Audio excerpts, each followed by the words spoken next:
When a US Air Force intelligence officer decides to go rogue, the fallout reaches far beyond a simple act of betrayal. It poses a serious risk to national security and endangers countless lives. This concern is exemplified in the case of Monica Witt, a former intelligence officer who defected to Iran in 2013. She took with her a trove of sensitive information that she was willing to share with hostile entities. Witt's transition into a foreign adversary threatens not only her own life, but also the lives of fellow service members and operatives who rely on the strict confidentiality of their peers. In this video, we will delve into the thin line between duty and betrayal, taking a closer look at the life and actions of Monica Elfriede Witt. Welcome to Wars of the World. Witt was born on April 8, 1979 in El Paso, Texas. During her teenage years, she faced the loss of her mother, which led to a gradual estrangement from the rest of her family. For a period, she considered herself a non-practicing Christian. At the age of 18, in 1997, she joined the United States Air Force. During her service, Witt had access to both secret and top-secret national defense information. This included vital details regarding foreign intelligence, counterintelligence operations, and crucial human intelligence that disclosed the true identities of intelligence sources and undercover agents within the US intelligence community. From February 1998 to April 1999, Witt trained at the Defense Language Institute, where she mastered the Persian language, and between May 1999 and November 2003, she completed several deployments, conducting classified missions and gathering signals intelligence on adversaries of the US. At the beginning of the Iraq War, Staff Sergeant Witt was an airborne cryptologic language analyst with the 95th Reconnaissance Squadron, stationed at Crete Naval Base. In the 3 weeks following the onset of hostilities on March 20, 2003, intense combat operations took place, during which Witt served as an aircrew member aboard a Boeing RC-135VW rivet joint. For her exceptional contributions during this crucial time, she was awarded the Air Medal by US President George W. Bush, who commended her bravery, skill, and steadfast dedication to duty. In November 2003, Witt was transferred to Andrews Air Force Base, where she began her role as a special agent with the Air Force Office of Special Investigations. Her work focused on criminal investigations and counterintelligence. During her time there, she deployed multiple times and carried out classified operations in the Middle East. She had access to the Special Access Program that contained sensitive information, including details about ongoing counterintelligence efforts, the real names of sources, and the identities of US agents involved in their recruitment. Throughout her military career, Witt served in various locations, including Saudi Arabia, Diego Garcia, Greece, Iraq, and Qatar, and alongside receiving the Air Medal, she earned 3 Air Force Commendation Medals and 3 Aerial Achievement Medals. To her superiors and her peers, she was an exemplary serving officer, and at the time they had no idea she was going to betray them in the worst possible way. It seems the turning point was her desire to convert to Islam. She later claimed that the resistance and challenges she encountered from the Air Force regarding this wish were significant factors that ultimately influenced her decision to leave the military, and in 2008 she left the service as a technical sergeant. Throughout the latter part of that year, Witt worked in Maryland for Booz Allen Hamilton as a defense contractor. In this role, she provided consulting services focused on Iran, leveraging her expertise in language and cultural nuances. Subsequently, she joined Chenega Federal Systems as a Middle East desk officer, where she oversaw and coordinated sensitive counterintelligence operations targeting foreign intelligence agencies worldwide. In 2010, Witt left her positions within the United States intelligence community and lost her top-secret SCI security clearance. After her military career ended, she pursued further education at the University of Maryland, where she earned a bachelor's degree. Subsequently, she enrolled in a graduate program at George Washington University, focusing on Middle East studies. During this time, her classmates began to notice a shift in her demeanor. After returning from a trip to Iran, she started wearing hijabs and expressing admiration for the country, which coincided with her conversion to Islam. Many of her peers described her as withdrawn and alienated. with some even labeling her as extreme. She also began to downplay the potential risks associated with Iran's nuclear energy program, and when faced with differing opinions, Witt appeared almost offended by any suggestion that Iran's intentions could be questioned, and seemed genuinely upset by the ensuing disagreements. When discussing her military service, Witt often conveyed her deep regret over her involvement in drone strikes, extrajudicial killings, and the atrocities committed against children. She described these experiences as a reflection of the gross incompetence displayed by her superiors during her time overseas. She later went on to criticize the culture within the United States Armed Forces that tolerates sexual harassment.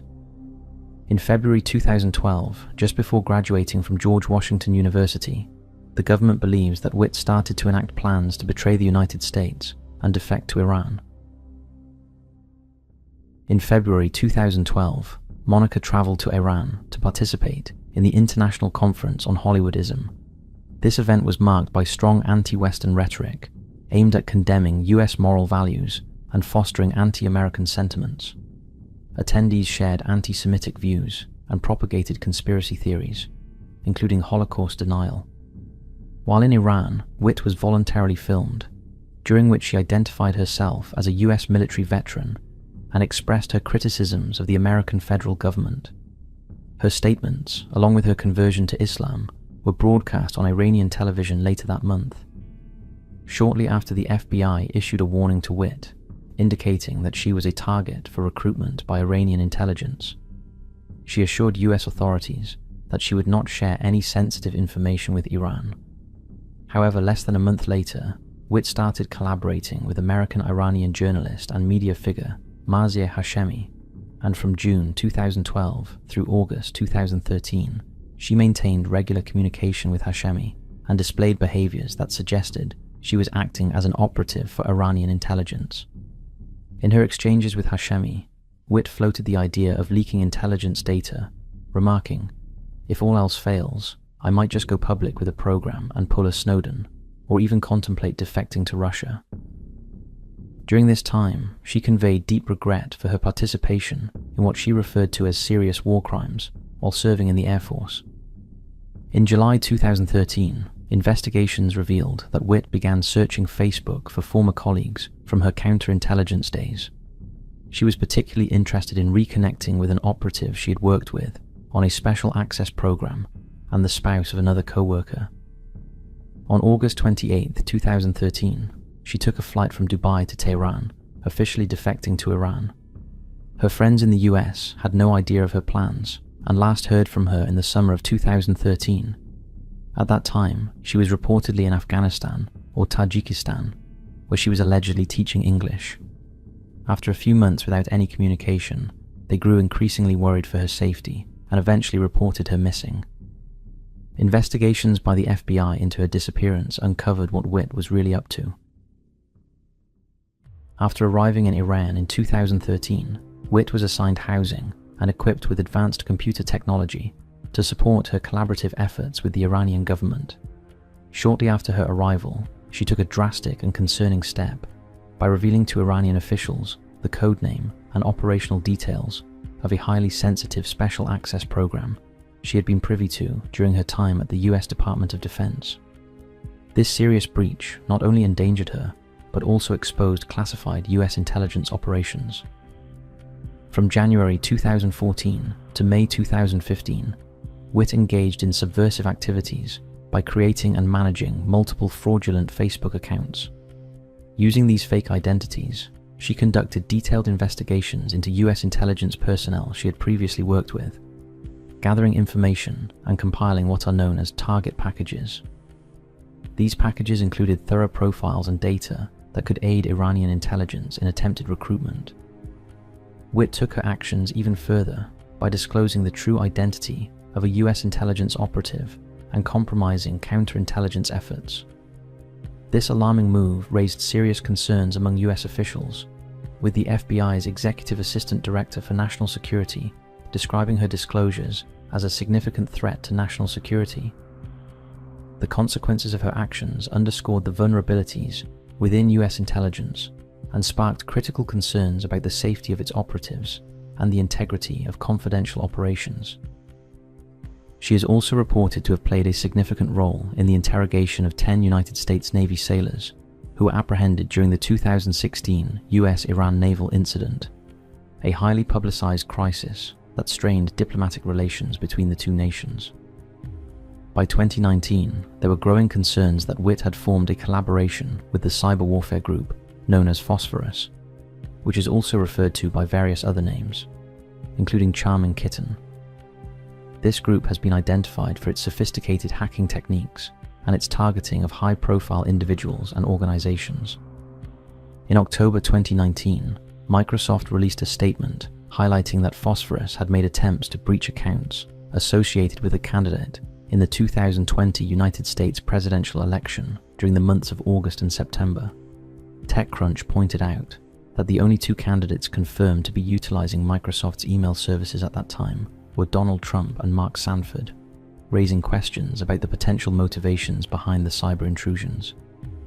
By 2021, it became evident that some officials within the Central Intelligence Agency had developed a strong conviction that Witt had not only compromised their informants, but had also disrupted critical intelligence gathering efforts in Iran. On July 9, 2018, a grand jury was assembled in the United States District Court for the District of Columbia to examine 8 counts of charges under Title 18 against Monica Witt and 4 other individuals. This sealed indictment was made public on February 13, 2019, outlining accusations of espionage, fraud, and aiding and abetting. By February 2019, Witt was still a fugitive from a US arrest warrant, and authorities believed she was living in Iran. In April 2019, Hashemi denied any involvement in recruiting her. Monica Witt was once given access to some of America's most sensitive secrets, but she ultimately turned her back on the very system to which she had dedicated her career. Her case underscores the serious dangers posed by insider threats and raises troubling questions about loyalty and ideology. It highlights the significant impact that a single trusted individual can have on national security, serving as a stark reminder that the most considerable risks often come not from outsiders trying to breach a system, but from insiders who already have a deep understanding of it. As of May 2026, Witt's whereabouts remains unknown, but in response to the ongoing threat she poses, the FBI has offered a reward of $200,000 for any information leading to her capture and prosecution.